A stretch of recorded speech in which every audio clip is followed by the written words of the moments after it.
Fellas, we've just had a UFC 309.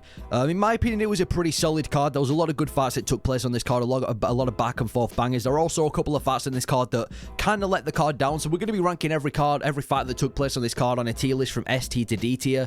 We're going to be ranking it based on how happy am I with the result. Was it a good fight? Was it a good finish? Was it a good performance? Everything like that. And we'll start off with the first fight on the card. We had Veronica Hardy versus Eduardo Moura. Unfortunately, this was definitely one of the worst fights on the card. I'm going to put it in D tier. It wasn't absolutely terrible. It was a competitive fight. The whole story of the fight was Veronica Hardy doing absolutely nothing on the feet. Every now and then she'd get clipped. In that second round, I think it was, Eduardo Moura took it down and controlled it for the most of the round. Didn't really do anything solid with ground and pound. And then in the third round, Veronica Hardy started landing a couple of leg kicks, and that was basically the story of the fight. There's not really much to talk about in this fight. Classic women MMA. Immediately straight into D tier. Yeah, just forgettable. Wasn't a super entertaining performance. Didn't have a finish compared to a lot of the prelims. So for Eduardo Moura versus Veronica Hardy, it's going to go all the way in D tier. Then we had Oban Elliott knocking out Basil Hafez. This is going to go in B tier. This one caught me by surprise. If you saw my recap of the card, you'd have known that I wasn't expecting Oban Elliott to get a knockout. This dude's been a bit of a decision machine these past couple of years. His last finish was all the way back in 2022. Even in his late Cage Warriors career, he weren't really being able to finish people, and it was looking like the way this fight was going, it was going to be the same thing, but he set up a right hand and he knocked out Basil Hafez brutally. It was quite a brutal knockout. Dropped him, went for some ground and pound, and then after that, Basil Hafez was done. There was no getting back up. I'm going to put that in B tier. It was a solid knockout. It came unexpectedly, and I'm happy for Oban Elliott as well because he's trying to promote himself. He's trying to make himself into a prospect, and I was always kind of worried that he didn't really have the finishing ability to do so. But now that he's gone out there and knocked out Basil Hafez, which is quite impressive considering that JDM could even put Hafez out. Yeah, I'm gonna put that one in B tier. I can't really put it in A or S tier because it wasn't a super high level fight against a super high level name. And it wasn't like he got the KO early on, but I'll put it in B tier. Solid knockout for Oban Elliott. Going to boost his career. Good to see. And that was kind of, maybe this is just coincidental, but the second that we get the new gloves back, Oban Elliott gets a brutal knockout. I mean, the old gloves back, Oban Elliott gets a brutal knockout. I know last week we had quite a few finishes with the old gloves, but a lot of them were submissions. So I think the old gloves definitely have something to do with the knockouts. Anyway, then we had after that, we had Brahim Marj versus Mickey Gall. I'm going to put this in B tier as well. Similar to the Oban Elliott fight. I mean, it happened in the first round. It happened super early on. Mickey Gall is completely washed, but it was a good knockout as well. It was quite brutal again. I'd say it was even more brutal than Oban Elliott and Basil Hafez. Brahim Marj landed a big right hand on Mickey Gall. He landed a combination, and as the combination finished, dropped Mickey Gall brutally. Completely folded did Mickey Gall. It was a good knockout. Good for Brahim Marj's career as well, because you've got to think that if he would not have got that win, if he would have not got that knockout, he probably would have been cut from the UFC. So I'm going to put that one in B tier too. Good finish from Brahim Marj. Good win. First round as well. Happened super early on. Again, showing us that the gloves definitely have the old gloves definitely have something to do with the way that these knockouts are coming through. Then we had Marcin Tybura versus Denise. I think this was next anyway. I don't know if it was the exact bout order, but I'm pretty sure it was Tybura versus Denise. I'm going to put this one in B tier as well. A lot of B tiers. Yeah, it was a good fight for the heavyweight division. And I say for the heavyweight division because this could have easily been like a 3-round slugfest, like Tybura versus Romanov, where it's just two fat, unathletic, out-of-shape heavyweights going out there and having a bit of a glorified sparring match. But they both brought it. Denise was walking forward. I think he dropped Tybura in that first round. Tybura was controlling him for that first round. And then in that second round, just brutal elbows from Marcin Tybura. It was just a brutal fight to see. Good for Marcin Tybura. Got a finish in that second round. Just absolutely rained down elbows. I think it was the second round anyway. At the end of that second round, just started absolutely raining down elbows. And the fight got stopped. Now, the only problem was it wasn't like a clear finish. It wasn't like Herb Dean stepped in and stopped. Oh, Mark Goddard, whoever it was, stepped in and stopped the fight. It was a doctor stoppage, which is always a bit of a lackluster stoppage, but yeah, good win for Marcin Tybura. I mean, for a Marcin Tybura performance, it was more entertaining than he usually has. It was a brutal finish against Denise, back in the winning column, so good win for Marcin Tybura, and I'm going to put that one in B tier. Then we had David Onama versus Romero.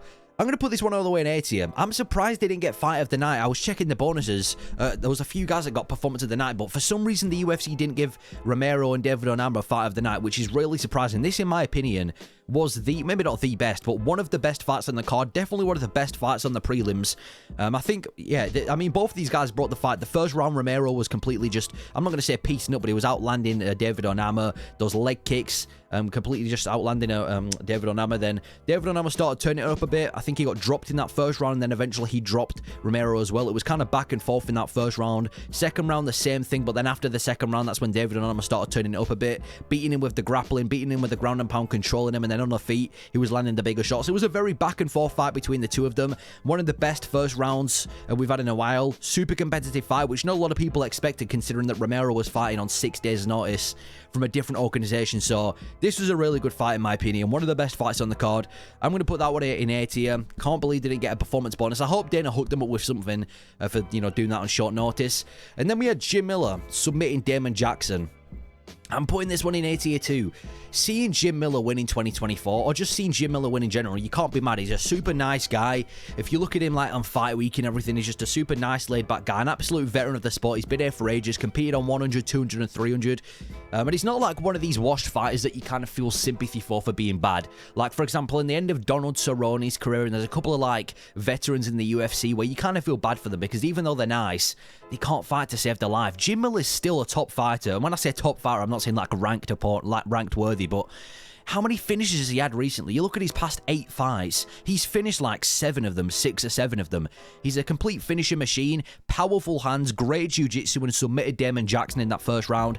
I'm putting that in A tier. You can't be mad. Seeing Jim Miller get a finish in the first round at MSG in 2024 to prove that he's not even washed, you just can't be mad. Solid performance by Jim Miller. I'm glad that he won. I did do a matchmaking video. I'd like to see him against somebody like Jared Gordon next. If you can go out there and finish Jared Gordon, that'd be crazy. But yeah, quick finish. Jim Miller's back in the winning column, man. How old is Jim Miller now? Like 43 or some shit like that. Good performance, especially after his last fight where he got kind of battered by Bobby Green. So good to see him back in the winning column to end off 2024. Good win for Jim Miller. And then we had the prelim headliner, Jonathan Martinez versus Marcus McGee. I'm going to put this fight into C tier. It was a technical fight. It was a technical back and forth fight between the two of them.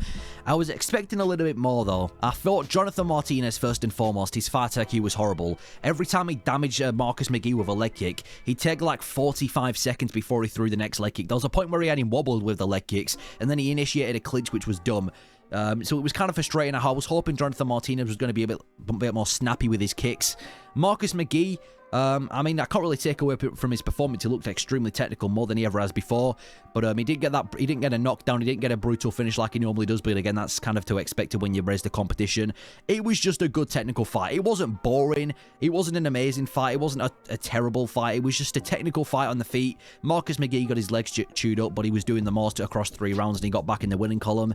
Nothing crazy, nothing super memorable to talk about in this fight. So, and there was no finish as well. So I can't really put it anything above C tier. Good win for Marcus McGee. Then we had Mauricio Ho versus James Lop. I'm going to put this one in B tier as well. I might put it in A tier. Shall I put it in A tier? No, I'll put it in B tier. No, I'll put it in A tier. I'll put it in A tier. No, actually, I'll put B.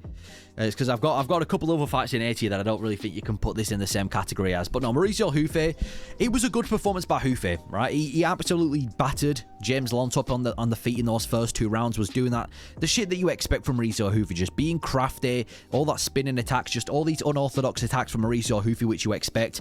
And he absolutely pieced him up, nearly finished him like 15 times. One thing I kind of saw from Mauricio Ho is it felt like he was just trying to get a highlight reel finish a little bit too much. Like every time he'd land a big shot on James Lop, he wouldn't try and go for a finish. He'd kind of just wait for him to come back and then try and land another one. So it felt like he was trying to get a highlight reel finish too much, but he rocked him like 15 times, or at least he landed knockout blows like 15 times. It was a little bit underwhelming considering that I was expecting him to go out there and completely blow out, completely just destroy James Lop in that first round. Maybe not blow out, poor choice of words there, but just destroyed James Lop in that first round, and he didn't. He took him to a decision, but James Lop is tough. He was walking forward, and he took a beating from Mauricio Ho. He actually did well in that 3rd round as well, did James Lop. I think he should deserve to stay in the UFC for at least one more fight, so I'll put that one in B tier. I can't really put it in A tier, considering it wasn't like he completely dominated him for 3 rounds, and at the end of the day, Mauricio Ho beat James Lop, who was 0-2 in the UFC, but I'll put it in B tier. Good performance, wasn't a boring fight. A lot of memorable things, a lot of talking points to come from this fight, so I'll put it in B tier. Then the other women MMA fighters going straight into D tier. In fact, this was the only fight on the card that I didn't watch. I was watching the main card and I was like, I just can't be bothered watching it. So I ended up doing something else. This fight, from what I've seen, it was a bit of a boring fight. I remember I tuned into the fight at one point and it was kind of just like watching Kron Gracie versus Charles Jourdain, where Karine Silva was kind of just...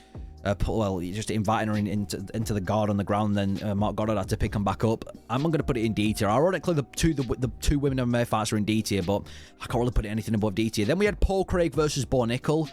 This is going to have to go in C tier as well. Behind, like, low C tier as well. I mean, Marcus McGee versus Martinez was better than this.